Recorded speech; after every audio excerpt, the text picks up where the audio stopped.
இப்போ single tooth implant போட்டு எப்படி ரீப்ளேஸ் பண்ணுறது அப்படிங்கிறத பற்றி நான் சொல்ல போகிறேன். ஜஸ்ட் இந்த பேஷனோட ப்ரொஃபைல் பாருங்கள். ஸோ இந்த பேஷண்ட் வந்தப்போ நமக்கு வீங்கி இருக்குது, இந்த பல்லு ஆடுது அப்படின்னு சொல்லிட்டு வந்தாங்க. அவங்களுக்கு எக்ஸ்ரே எடுத்து பார்த்தப்ப எப்படி இருந்துச்சு அப்படின்னா, அந்த பல்லுடைய ரூட்லே கட் ஆயிருச்சு.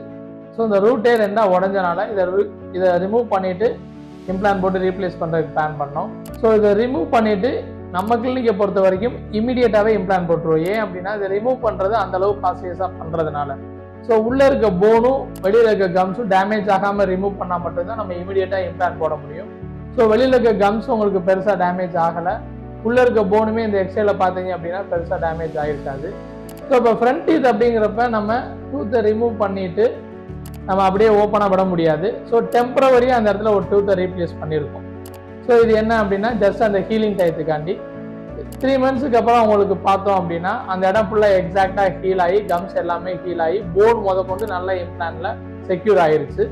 இப்போ என்ன பண்ணோம் அப்படின்னா ஃபுல்லாகவே நம்ம கிளினிக் ஆல்ரெடி நம்ம ஏற்கனவே சொல்லியிருக்கோம், ஃபுல் அண்ட் ஃபுல் ஸ்கேன் தான். ஸோ ஸ்கேன் பண்ணி நம்ம மெஷர்மெண்ட் எடுத்து வச்சுருக்கோம். மெஷர்மெண்ட் எடுத்ததுக்கப்புறம் அவருக்கு டூத்தை ரீப்ளேஸ் பண்ணோம். எக்ஸாக்டாக எப்படி நேச்சுரல் டூத் இருக்குமோ அதே மாதிரி ரீப்ளேஸ் பண்ணியிருக்கோம். ஏன் நான் நேச்சுரல் டூத் இருக்குன்னு சொல்லியிருக்கேன் அப்படின்னா, யூஸ்வலாக நம்ம இம்ப்ளான்ட் போட்டால் மட்டும்தான் இந்த 2 பல்லுக்கு நடுவில் வர்ற இந்த கேப் எல்லாம் நம்மளால் கொடுத்து டூத்தை ரீப்ளேஸ் பண்ண முடியும். அப்படி இல்லாமல் பல்லை ரெடியூஸ் பண்ணி நம்ம பிரிட்ஜ் ஒர்க்குன்னு சொல்லி போட்டோம் அப்படின்னா பல் எல்லாமே பெரிய சைஸில் வரும். பட் நம்ம அதை அவாய்ட் பண்ணணும் அப்படின்றதுக்காண்டி உங்களுக்கு இம்ப்ளான்ட் போட்டு இதை ரீப்ளேஸ் பண்ணி வச்சுருக்கோம். ஸோ இம்ப்ளான்ட்ல இருக்க பெரிய ப்ளஸ் என்ன அப்படின்னா நேச்சுரலாக கொண்டு வர்றது.